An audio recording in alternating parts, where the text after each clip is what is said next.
नमस्कार। आज के इस एक्सप्लेनर में हम एक ऐसे इंटरनेट फिनोमेना की बात करने वाले हैं जिसने सच में सबको चौंका दिया है। भारत का सबसे नया, सबसे अतरंगी और बिल्कुल अनबिलीवेबल डिजिटल पॉलिटिकल मूवमेंट। एक ऐसा मूवमेंट जिसकी शुरुआत महज एक अदालत की टिप्पणी और एक तरह के अपमान से हुई थी, लेकिन आज वो लाखों युवाओं की आवाज बन चुका है। हम बात कर रहे हैं कॉकरोच जनता पार्टी की। अच्छा, तो सीधे इस नंबर पर आते हैं। 1,70,00,000 यानी पूरे 17 मिलियन। ये कॉकरोच जनता पार्टी के इंस्टाग्राम फॉलोअर्स का वो आंकड़ा है जो उन्होंने कुछ ही दिनों के अंदर हासिल कर लिया। जरा सोचिए, इस नंबर ने सत्ताधारी पार्टी और मुख्य विपक्षी दल दोनों के ही आधिकारिक हैंडल्स को पीछे छोड़ दिया है। इंटरनेट की दुनिया में ये कोई छोटी मोटी बात नहीं है, ये एक बहुत बड़ा शिफ्ट है। अब सबसे बड़ा और दिलचस्प सवाल जो दिमाग में आता है वो ये है कि आखिर लाखों युवा खुद को एक कीड़े का नाम क्यों दे रहे हैं। घरों में पाए जाने वाला एक आम सा कीड़ा यानी कॉकरोच अचानक से देश के युवाओं के लिए सम्मान की बात कैसे बन गया। यही हमारे आज के इस पूरे विश्लेषण का मुख्य रहस्य है। तो चलिए सबसे पहले इसके ओरिजिन को समझते हैं। भाग 1, अपमान की उत्पत्ति। हुआ कुछ यूं कि 15 मई 2026 को सुप्रीम कोर्ट में एक मामले की सुनवाई चल रही थी। उसी दौरान भारत के मुख्य न्यायाधीश सूर्यकांत जी ने एक टिप्पणी की। उन्होंने कहा, कुछ युवा कॉकरोच की तरह हैं जिन्हें कोई रोजगार नहीं मिलता। उनमें से कुछ मीडिया, सोशल मीडिया, आरटीआई कार्यकर्ता बन जाते हैं और हर किसी पर हमला करना शुरू कर देते हैं।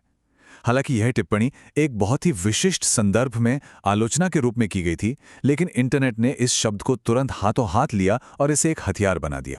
इस बयान के आने की ही देर थी कि ठीक अगले दिन 30 साल के अभिजीत दिपके ने कॉकरोच जनता पार्टी लॉन्च कर दी। उन्होंने इस अपमान को सीधे तौर पर अपने ऊपर ले लिया और इसके लिए कुछ बेहद व्यंग्यात्मक सदस्यता मानदंड भी रखे, जैसे अगर कोई बेरोजगार है, शारीरिक रूप से आलसी है, दिन में 11 घंटे से ज्यादा ऑनलाइन रहता है और पेशेवर रूप से भड़ास निकाल सकता है, तो वो इस पार्टी का मेंबर बन सकता है। अब इस हिस्से में जो सबसे दिलचस्प बात है वो ये है कि ये मजाक से शुरू होकर बहुत गहरी आर्थिक समस्याओं तक जा पहुंचा। भाग 2, एक गंभीर व्यंग्यात्मक घोषणा पत्र। जरा इस नंबर पर गौर कीजिए, 29.1%। ये भारत में ग्रेजुएट्स की बेरोजगारी दर है।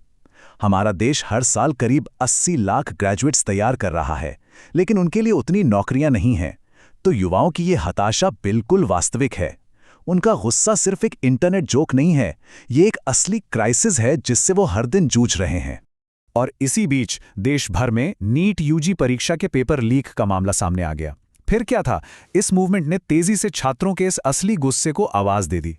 उन्होंने हाँ मैं हूं कॉकरोच नाम से एक विरोध गीत भी रिलीज किया, जो सीधे तौर पर इस धोखाधड़ी से भरी परीक्षा प्रणाली के खिलाफ छात्रों का एंथम बन गया। लेकिन बात सिर्फ गानों और मीम्स तक नहीं रुकी। पार्टी ने एक प्रॉपर 5 पॉइंट मैनिफेस्टो जारी किया। इसमें सेवानिवृत्त मुख्य न्यायाधीशों को राज्यसभा सीट देने पर रोक, महिलाओं के लिए 50% कैबिनेट आरक्षण, दल बदल करने वाले नेताओं पर 20 साल का बैन और बड़े उद्योगपतियों के मीडिया लाइसेंस रद्द करने जैसी मांगे शामिल हैं। निष्पक्ष रूप से देखा जाए तो ये मांगे कोई मजाक नहीं है। ये सीधे तौर पर संस्थागत विश्वास और क्रोनी कैपिटलिज्म जैसे गंभीर मुद्दों पर फोकस कर रही हैं। अब थोड़ा इतिहास के पन्नों को पलटते हैं। भाग 3, 1977 की गूंज, क्योंकि हमारे यहाँ ऐसे जन आंदोलनों का एक बहुत मजबूत इतिहास रहा है। इस टाइमलाइन को देखिए। जून 1975 में जब तत्कालीन प्रधानमंत्री इंदिरा गांधी ने देश में आपातकाल लागू किया था, तो उसके बाद नागरिक अधिकारों के लिए एक विशाल आंदोलन खड़ा हुआ था। जनवरी 1977 में जनता पार्टी का गठन हुआ और मार्च 1977 में उन्होंने एक विशाल व्यवस्था के खिलाफ ऐतिहासिक जीत हासिल की। और अब उसी जनता शब्द को अपनाते हुए मई 2026 में ये कॉकरोच जनता पार्टी सामने आई है। और ये बहुत ही शानदार तरीके से दर्शाता है कि कैसे 1977 में अधिकारों की ऐतिहासिक लड़ाई और 2026 में युवाओं के हकों की आधुनिक डिजिटल लड़ाई के बीच एक समानता है। 1977 में जयप्रकाश नारायण जी ने विपक्ष को एकजुट किया था और 2026 में अभिजीत दिपके इंटरनेट के युवाओं को बेरोजगारी और इस पूरे सिस्टम की थकावट के खिलाफ एकजुट कर रहे हैं। चलिए अब इसके पीछे की साइकोलॉजी को समझते हैं। भाग 4, शर्म की वास्तुकला।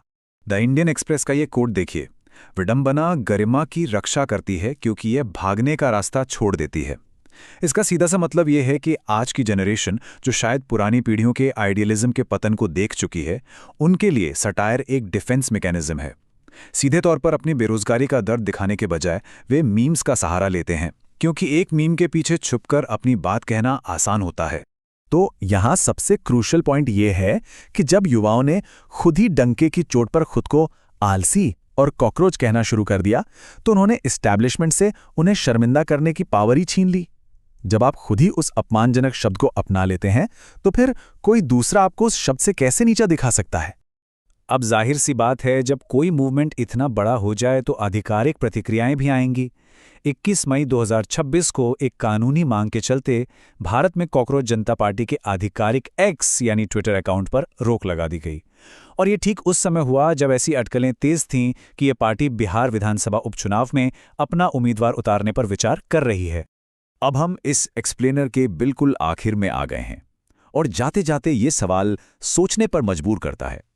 क्या ये मीम राजनीति महज इंटरनेट का कोई ऐसा मजाक है जो कुछ दिनों में भुला दिया जाएगा, या फिर युवाओं की ये थकावट और डिजिटल एकजुटता दुनिया भर में लोकतंत्र के लिए एक नया ब्लूप्रिंट तैयार कर रही है? आप क्या सोचते हैं? इस विचारोत्तेजक सवाल के साथ ही हम आज की चर्चा यहीं समाप्त करते हैं। जुड़ने के लिए बहुत बहुत शुक्रिया।